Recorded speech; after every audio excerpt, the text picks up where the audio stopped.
Okay, welcome to this morning's Fife Property Show. We're going to be talking today, and most people don't know about this, Richard. Changes to selling homes. This is the new legislation. How do the new trading standard rules affect your move? Wait a minute. There's new trading standard rules. I don't think anybody knows about them. I think it's not a common thing. It's People don't not understand. it's not a common thing, and I talk a lot about, or we talk a lot about the changes in lettings, and there's been so much change in like lettings legislation and things, but people forget selling your house. There's a lot surrounding that as well, and there's a lot of changes that have come in the last couple of years that people won't be aware of, and we're going to cover them today. I mean, you're not alone, really, if you think the way your homes are advertised needs a jolly good shake-up. And that's exactly what's happening with the new trading standards legislation and the rules. From buyers and sellers to estate agents and solicitors, everybody involved in moving home wants a more reliable experience with fewer wasted viewings, for example, faster transactions, especially Yeah, Scotland, and minimal fall throughs. I mean, everybody wants minimal fall throughs, although it's challenging right now in this type of market. We're in a balanced market at this point in time. And we'll talk about that a wee bit more, how that affects the property sales and the property market itself and property prices, property transactions as well. And so we'll talk about that in this show. And this message, that was the message at the National Trading Standards survey. 1,000 recent and hopeful home movers back in 2021. And this is actually quite interesting. Well, interesting to me. It floats my boat yeah, with the following results. 90% of people actually out of that 1,000 surveyed wanted essential property information displayed on portals before actually committing to viewing. And you'd be surprised what essential is. 54% were less likely to buy or rent a property where information was actually missing. 54% were less likely to buy or rent where information was missing. And this is why it's key to understand what missing information that you need. If you've got your house somewhere, an agent just now, or you're thinking about selling your property, this is key information. Because if 54% of the people actually seeing your listing are less likely to buy or rent your property, because that information is missing, that's key and fundamental. 90%, as I said before, wanted essential property information displayed in the portals before actually committing to the viewing. And 41% yeah. assume that missing information means a property has something wrong with it. Yeah, that's quite a accurate statement, I think, because you know that people look at things, and if you have got missing information and things that aren't displayed or isn't transparent about the property on the listing, it'll put people off because they'll think, why is that not there? Why are they not showing that? They're hiding something. There's something wrong, and it just puts people Must be right off. it must be the cynical bit in us. The there's Yeah, there's something wrong. There's something wrong. There's got to be something wrong. Do you think it's maybe the too good to be true? It's like you yeah. see something that's wonderful, and then all of a sudden your mind starts to think, "Where's there something Why? wrong?" Just Yeah, to protect myself because I'm getting a wee bit over enthused about this. That sort of mindset, the psychology behind this. So, what do the new trading standard rules actually mean? Well, just as food nutritional labels, for example, yeah, make it easier to decide if something goes in your basket or stays on the shelf. New trading standards will transform the amount of update information available to the buyer. This means that anyone searching for a home can expect greater clarity and consistency across all estate agents and their websites, portal listings, printed property details, and window displays. Now, this is yeah. actually quite We prevalent, spoke Richard, about, because you have that. yeah. You have that in lettings just now, don't you? Definitely, we have to have a really uniform setup of how things are obviously advertised and displayed. And we spoke about this before about having that really consistency and uniformed way of doing a listing and how putting a listing together and how it's advertised. And it is really important to have that uniformed across all the platforms and indeed your window cards and things like that, so they all look the same. And you'd be surprised agents and things that have different information on their website than they do in their window, and do you know what? It doesn't match up. You got to think then, how does an estate agent stand out from the crowd then? If, Yeah, if everybody's got to be the same, it's almost like how does the financial advisor stand out from the crowd? How does a mortgage broker stand out from the crowd? What do they do in order to do that? Well, probably what we're doing right now. How mm, many estate agents do you know that do a Saturday morning show? How many Yeah. estates do you know that gives a midweek show? How many estates do you know that actually gives a Sunday night update on the Fife property market or any property market in their area? How many estates do you know that go in and talk to local businesses and local charities and local causes and actually promote them on their social media channels Yeah. and actually promote them to a bigger audience to ultimately get their brand seen and ultimately get your property seen if you're a Yeah. seller? This is all about organic reach. This is Yeah. all about collating a fan base, all about getting people to buy into your so-called tribe. I would say your Do you know mentality of what? thinking. It's true, and I spoke to a guy yesterday that I've known for a long time, and he does buy to let and things as well. And we were speaking on the phone, and he's like, and I didn't know he watches these, but he does. He's like, oh, they're brilliant. They're showing. It's been informative for people and keeping them up to date with things like this that probably maybe just people miss and aren't aware of. It's all about that deeper information, and I think that really comes into your listing and things as well. And we've covered this, and you speak about this in the opening summary of a listing, and how we have the bold, the three things in the bold in the first two lines, and that really should pick up the quirky I've, qualities. I've, I've noticed a couple of agents starting to copy that, but they're not Yeah, actually doing the right thing. yeah, they're, but u- they're they're highlighting the wrong statements yeah, in the opening summary. They don't understand what we're actually trying to achieve, and they're trying to yeah, replicate it just by highlighting statements in their just opening anything. summary. But Yeah, it's not actually the right statements. and it should really be like those quirky things or geographical. And obviously, I mean, the main one for you, Jim, is obviously the Fife coastal, but I've noticed people doing that as well. And obviously, you've been implementing that for a long time. So yeah, from geographical data to construction material, um, to utility connections and broadband speed, all things like this really should be included. And it's all that deeper information that makes it stand out, like Yeah. you say, from other Now, agents. this is information that's bog standard anyway, and we do that anyway. But the more important Yeah. information that should be communicated to a seller, especially or a buyer, especially a buyer, the most important communication is, why do you want to buy this? And I'm going Mhm. to give you a reason why. It's not about the broadband speed. It's what the broadband speed will do for you. There's Yeah. a fight. See, there's a difference. There's a just a jump. One of them's a feature, and one of them's the benefit. Mhm. It's like, for example, about when you have lawn seed or you have a weed killer, you don't see a picture of weeds dying, do you? You don't see a picture of a lawnmower sitting waiting to be used. You see a picture of a beautiful garden, or you see a Yeah. picture of a lush green lawn. What could be the result? One of Yeah. them's, yeah, first one's a feature, next one's a benefit.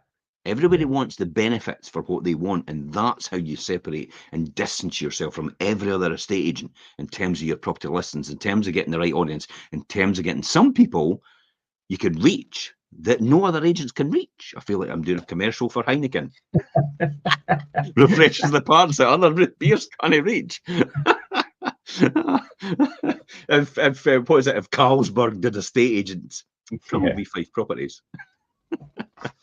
You're absolutely right, though. And I think, I mean, when you use the example of like broadband, we were just talking about broadband and what could it do for you? Do you work from home? Do you do like what we do? We need a really Yeah. good broadband speed to do this. And we were just talking about this off camera before we come on.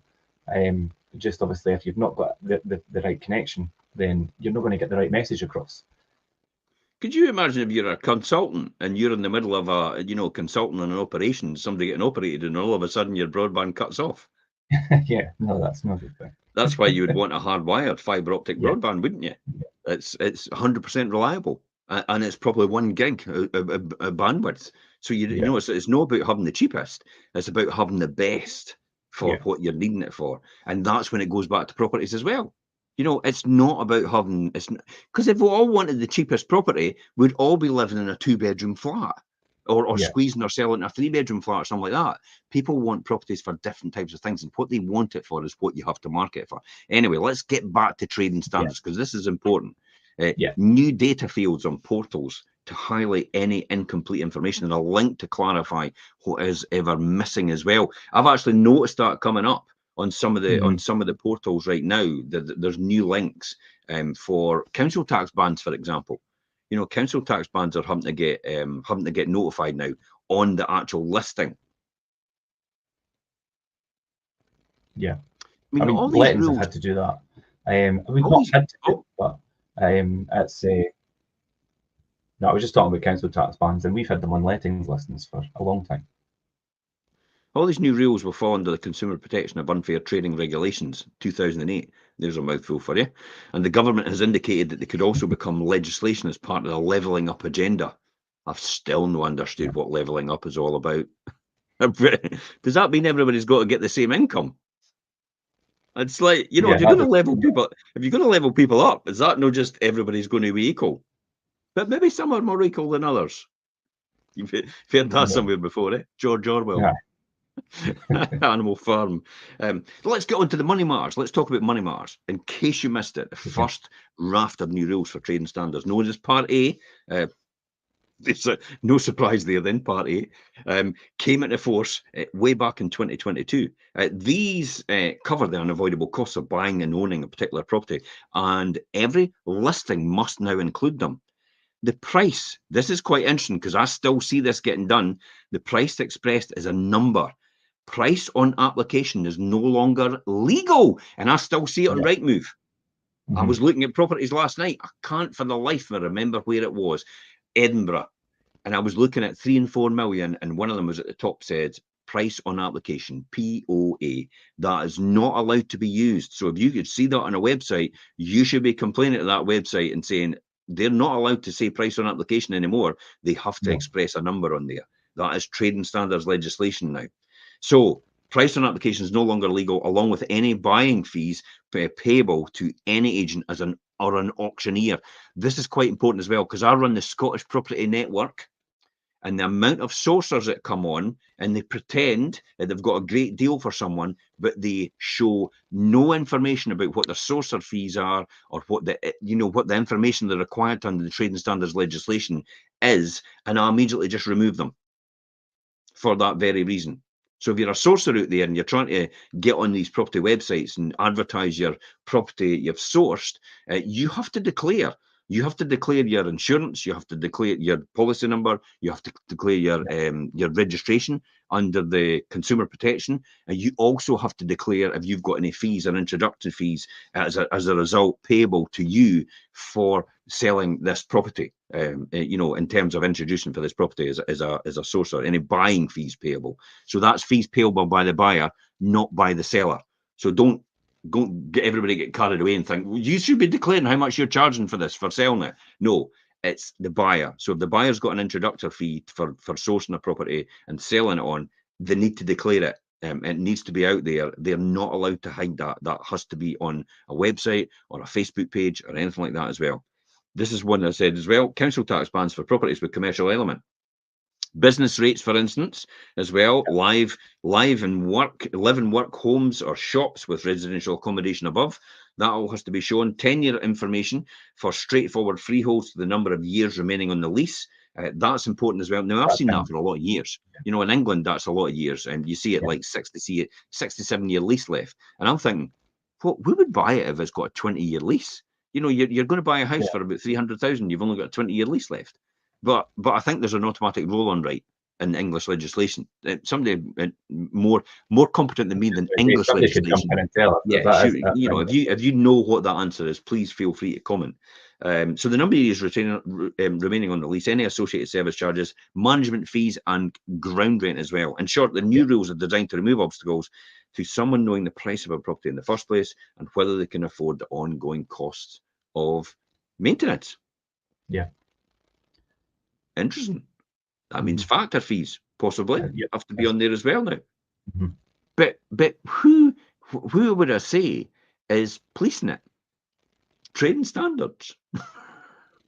Trading standards can't even police the kebab shop, the local kebab shop, never mind doing anything else. I don't think they've got enough people there to do that.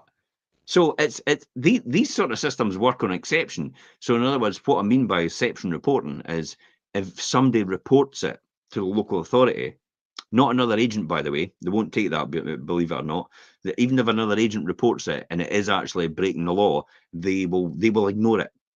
because they just say it's malice, and it's like, but they're Yeah. breaking the law. But they're still breaking the law. It's Yeah. like, aye, that's weird. Oh, you've murdered that person, but it's all right. We don't need to report it because it's not applicable to you because you're a diplomat. Yeah. You've Yeah. got diplomatic immunity. What? That's effectively in a In a roundabout way. lesser way, actually, how they say that. What's Yeah. the other things we've got to think about then, Yeah. Richard? I mean, think about like things like risks and restrictions and rights of way as well. Rights of way is quite an important one that comes up quite a lot, and as well as displayed costs and things like you've said, accommodation and features of your home, which is Part C of the new trading standards, requires extra information to be disclosed for a property affected by things like maybe conservation areas, Yeah. listed building status, or tree preservation that could restrict or undo a buyer's plans around maintenance, improvements, and extensions. Do you know, in Fife, the conservation areas and listed building things quite important because we've got quite a diverse area, and it's like whether it's like Yeah. the old stone buildings in Kirkcaldy or whether it's the down on the historic harbours of the East Nuke. There's a lot of restrictions around listed buildings and what you could do and what changes you could make. So, and that's something, and rights away as well. There's a lot of builds and changes to builds, and there's sometimes a lot of confusion about who has right of way to access and do what on areas of land. Do you know? And that can be really tricky as well. So that's something that you really need to think about. Yeah.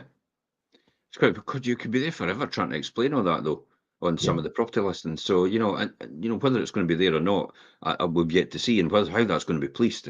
God knows how that they're going to be able to do that. But what it does mean is there'll be recourse by a buyer if Mhm. if it's not disclosed, they go on to buy it, and therefore they've never known anything about it. That's why I would say it's important to get a good solicitor, to get a Yes. solicitor that understands. I was amazed recently the amount of people on Scottish, not the Scottish Property Network, but I think it's Scottish Landlords Network or the SPIN, the Scottish Property Investment Network. There was a couple of people actually came in and said, "I'm just going to buy for cash, and I'm not going to involve a solicitor, and I'm just going to get it straight from then. What's the is there any issues behind it?" And I thought, God, You could do Jesus, that, but you leave this yourself this wide open. I mean, the thing for me is like this person's a landlord or they want to be a landlord, and they're at this point thinking that they don't need a solicitor. What does that say about their mental, how they think? And it's Yeah. like I then actually go on and say you should actually be speaking to a solicitor. And the very fact you're not speaking to a solicitor, sometimes I'll no hold my tongue and say you probably shouldn't be a landlord in the first place because I think you'll not be complying with a lot of the legislation at the same time. If that's the case, if you feel that way about using a solicitor, Yeah.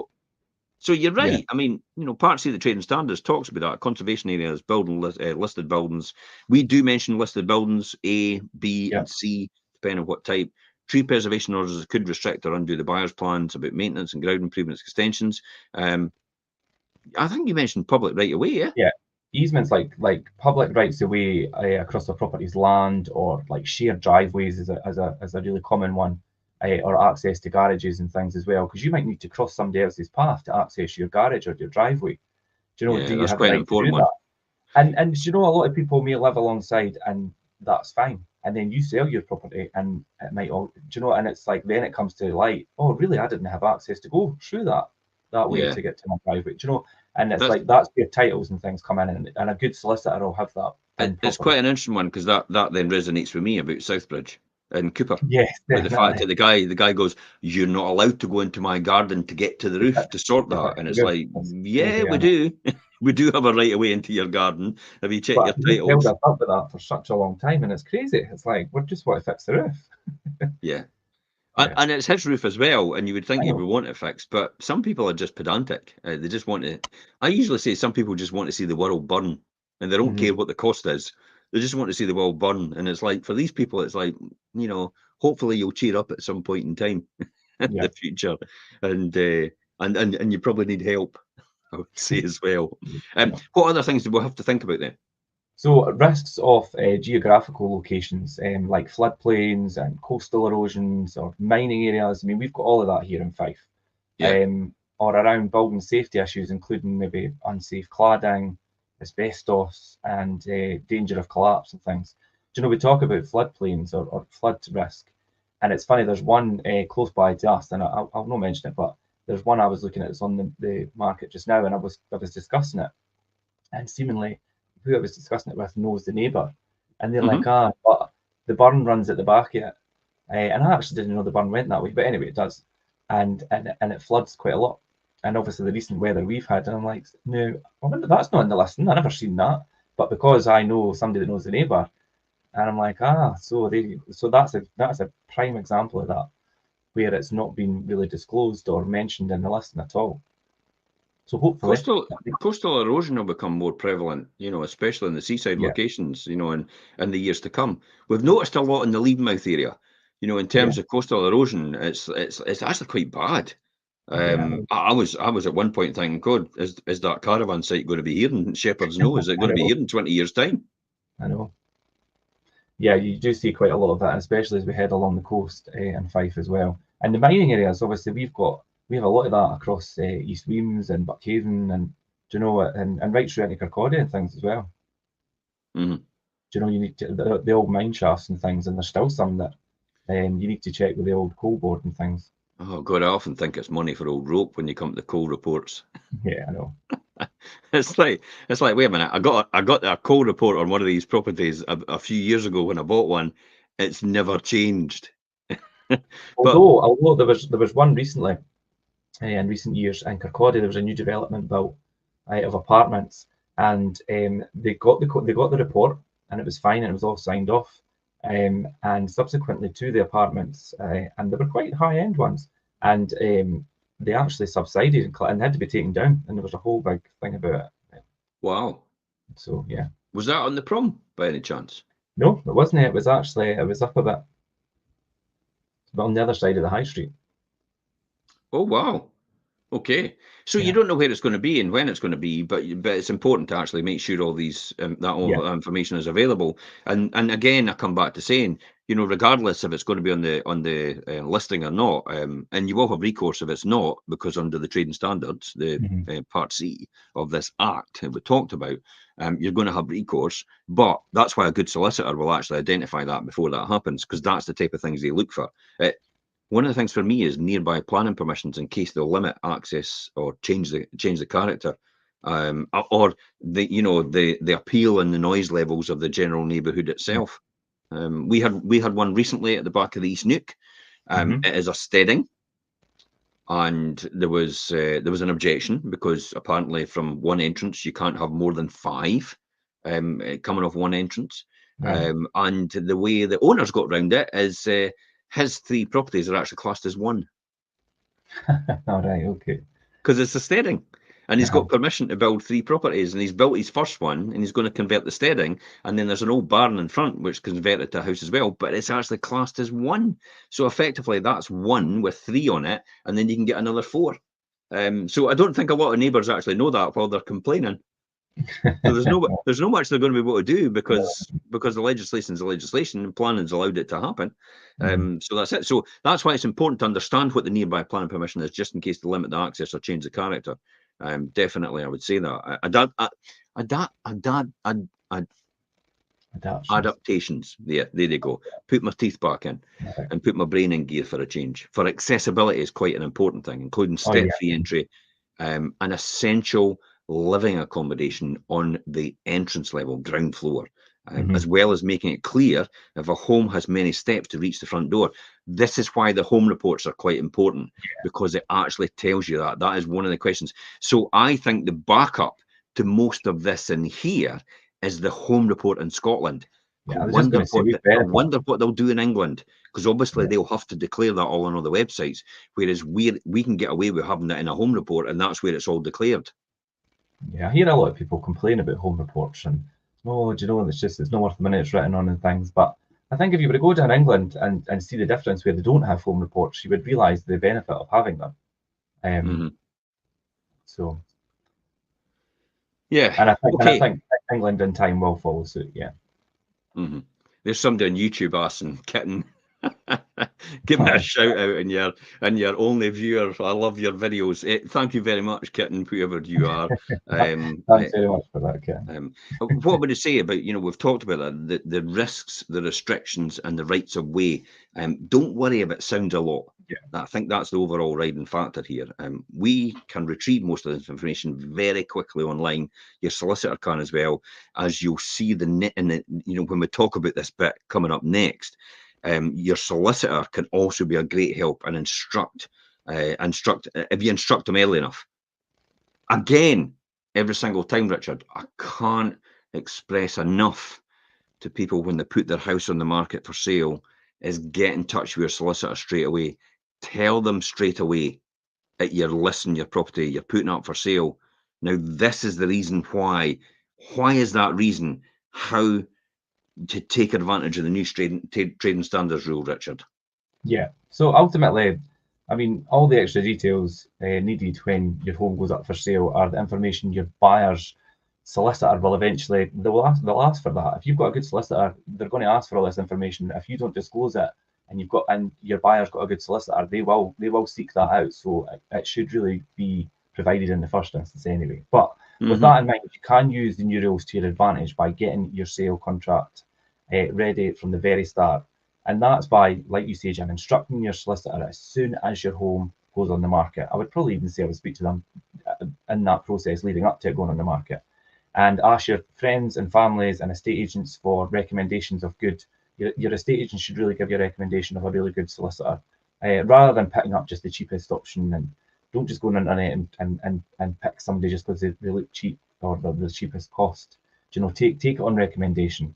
I'm amazed at how many. I'm amazed at how about maybe 50% of people actually just go on purely on cost. Yeah, they don't actually understand. But then it's the classic example of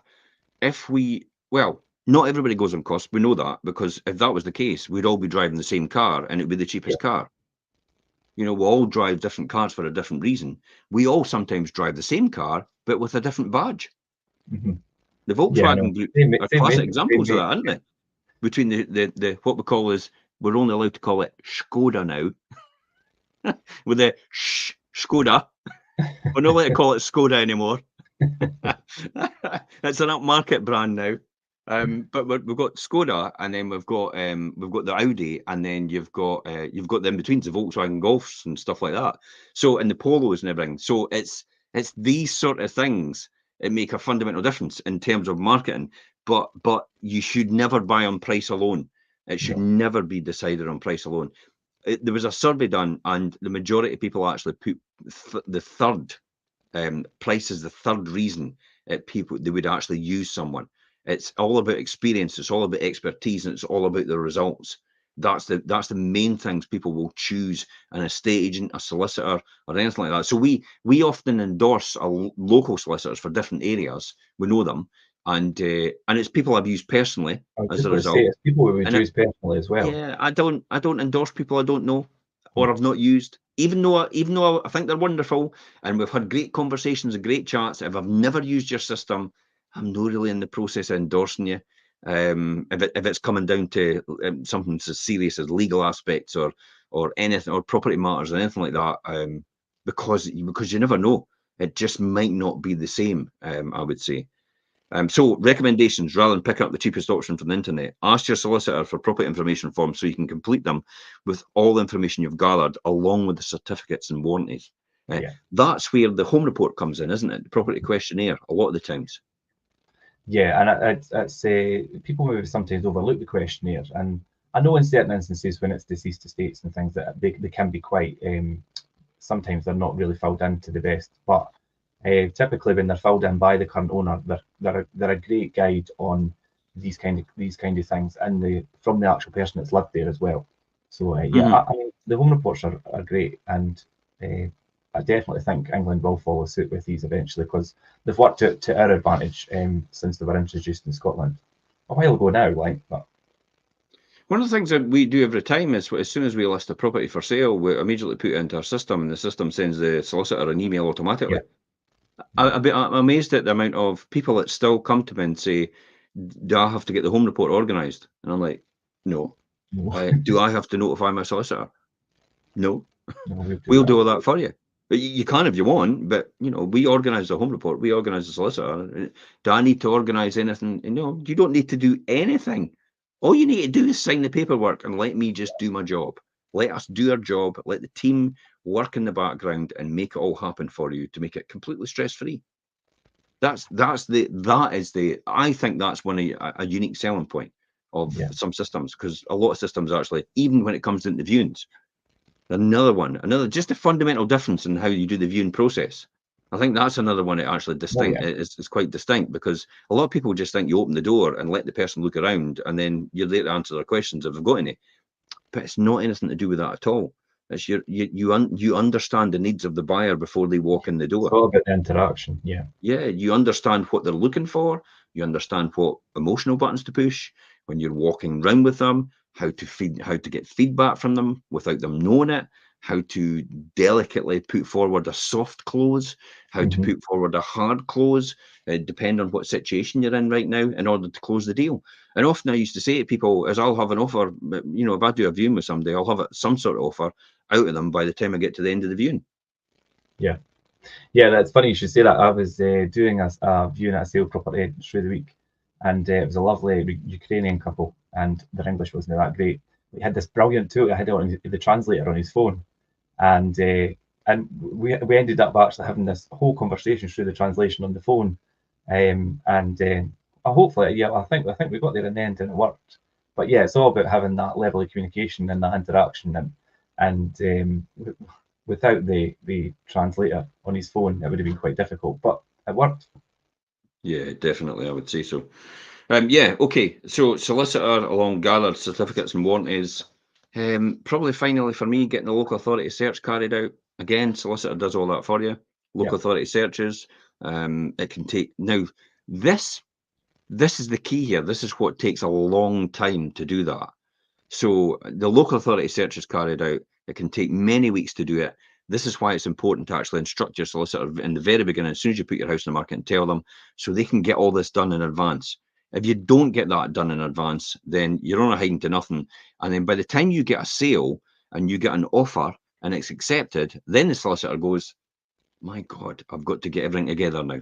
yeah. And then they have to take the weeks and weeks upon weeks to actually get all the paperwork in place in order to get it over the line. Whereas if you told them in the very beginning and you were ready to go and they'd got everything ordered up front and checked all the titles, we'd be done. Mhm. That's why when I went and bought these 30 properties, my solicitor did it in 2 weeks. Yeah. The whole lot was Majority. done in 2 weeks. It was all concluded from the point of actually finally getting the offer from the bank, finally getting an offer and saying, let's go. And then they instructed their solicitor for the standard securities, but my solicitor had done all the paperwork for the 30 properties Yeah. before we even got to that stage. It was all done and dusted. So we literally, as soon as we got that offer, we had this over the line within 2 weeks. Yeah. From I could. 2 weeks was given them a wee bit of time.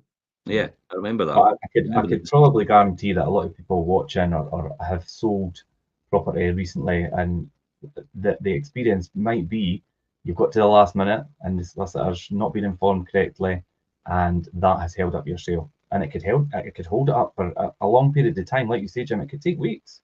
So if you've not given them that time to prepare and put things in place, it could sometimes cost you and time. So all of this could really be a huge time saver in how long it takes to exchange contracts. In other words, conclude missives in Yeah, Scotland. Exchange contracts is down south, yeah. which means that the next exciting chapter of your life can begin even sooner. If anybody's going on, Richard, what are the next steps for them then for selling their home? I think if you're planning to sell your home in Fife, I mean, we'd love to show you how to make the most of maybe your first few weeks on the market, um, and when you're likely to get the highest, how you're likely to get the highest price as well. So I mean, definitely speak to us, and we would be happy to go through that. Um, Andrea's saying there, buyers deciding to change mortgage provider at the last minute for a cheaper deal can cause delays too. Yeah, and I believe that's prolific experience, Andrea, that you're I've sharing seen that. that Yeah. happen. Yep, I've seen that happen, definitely. This was a spanner in the works. I'll tell about my own personal experience recently. Okay. When we came across this deal, all of a sudden my solicitor came back to me and said, they've At last minute, they've asked if the buyer or the seller, sorry, the seller is, I don't know why, they obviously, they're obviously concerned about distressed portfolios. In other words, if anybody's not, and if anybody's insolvent, so they wanted a solvency test done on this person, you know, on the person I was buying these properties from, and I was like, what a last minute! You would have known that months ago to do this. And because the solvency test was done at the very day before it was due to conclude. It was supposed to conclude on Valentine's Day. Happy Yeah, they thought Valentine's it Day. was There's important. 30 properties, which is a good Valentine's Day present as far as I'm concerned. But it happened the next day purely because of that, because it was a span in the works at the last minute. Now, my solicitor went, oh my God, they've done this and all that. And they're wanting £630 more for you to cover for an insurance policy. Sorry? Why am I paying £630 more for an insurance policy? Now, in the scope of things, if I had very cast my minimal. mind back to when I first started, Richard, my nose, I would have got bent out of shape about this. You know, like Daffy Duck does. You know, when he gets bent out of shape, like that sort of thing. Aye, in the cartoons, I would have got bent out of shape before that, and actually argued against that. And I went. I said back to my solicitor, "It's £630. We're buying £2 million worth of property. I am not going to quibble over £630 at this point in time. Let's get it over the line. We'll pay the £630, and then I'll put an official complaint in." Yeah, that's something, and it's so easy to get maybe let that kind of get to you and bother you. You taught me this as well. If it's things like that that are going to disrupt a deal or getting something across the line, just do it, and then get things across the line and deal with it later. And it's definitely the better approach. So the trading standards, I mean, the changes to, you know, just if anybody's joining us for the first time, this was actually quite, a lot of people don't know about this. Now, there's a link in this post anyway to this article, and we've discussed it, and some of the statistics are on here. But again, just to point out, the National Trading Standards Survey, they surveyed 1,000 people recently, and this is what they came back, and this was home movers. 90% wanted essential property information displayed on the portals before committing to viewing. That's 90% wants information before committing. That's a hurdle that you're putting in front of somebody to jump in order to do that. Now, you could say that's qualifying someone and it's getting the lead, but sometimes you're better actually just get them into. I always say to everybody, it doesn't matter what you do, but if you click on one of the links in my properties, I'm getting back in front of you on my social media channels with retargeting. You're in the funnel now, whether you like it or not. If you watch any one of my videos more than 50%, you're in our funnel. If you register with us at all, you're in our funnel. And at some point in time, I will get back in front of you by any means possible, and you will see me right now on your mobile phone for that reason. That's how you get back in front of somebody all the time. A lot of agents and people won't understand that system. They won't have a clue what we're talking about. No. 54%, as I said, were less likely to buy or rent a property where information was actually missing. 41% assume that missing information means the property has something wrong with it. So this is why this is so important to get this right in the very beginning, and make sure your agent and make sure you're giving all the necessary information up front at the very beginning. It complies with the legislation. It's in place right now under this Consumer Protection and Unfair Trading Regulations 2008, with sections A and section C being so prevalent as what we talked about just now. So, you know, would love to make people show you how to do this and how to make sure that that's all about just contacting us, getting us out, having a wee chat with us. You know, the sort of initial consultation is probably the process. And it's not really about selling the house, is it, Richard? It's about giving people the right information to make the informed decision, isn't it? Yeah, it's about providing that information and having and building that relationship. And as we've talked through things today, I mean, I know we have people that watch from all over. And Scotland is different from England in terms of we have the home report and we have inclusion of missives and things like that. It's a completely different system, but there is still that need for transparency and for your listing to be correct and to provide as much information as you can to the potential buyer and have your listing and what you put out there to be correct. And obviously, marketing strategies and that obviously differ between agents, but then that then demonstrates the quality of the agent that you're using. Brilliant. Thanks very much for coming on, Richard. If anybody's got more information or any chat that you want to have after this, please feel free to reach out to us. Until next time, guys, it's bye-bye from us. Have a fantastic weekend and Yeah, have a Saturday nice stuff. weekend. Bye-bye for now.